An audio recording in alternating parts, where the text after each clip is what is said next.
সবাইকে জানাচ্ছি শীতের সকালের শুভেচ্ছা। তো সবাই আশা করছি ভালো আছেন। চলে আসলাম একটা মিনি ব্লগ নিয়ে।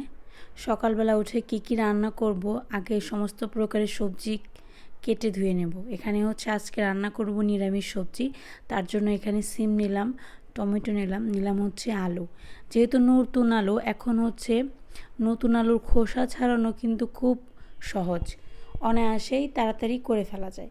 তারপর হচ্ছে সবজি সবগুলো ধুয়ে সিমটা একপাশে টান দিয়ে দেখা যায় যে এক ধরনেরই উঠে আসে খোসার মতো, ওইটা ফেলে দিতে হয়।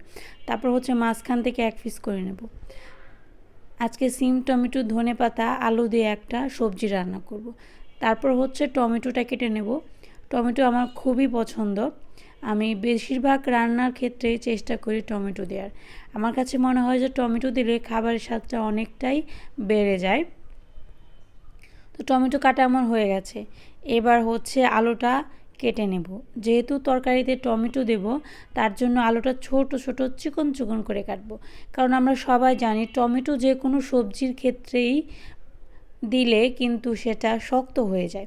এর জন্য যদি সবজিগুলো সাইজে একটু ছোট ছোট করেন তাহলে এই সমস্যাটা হবে না।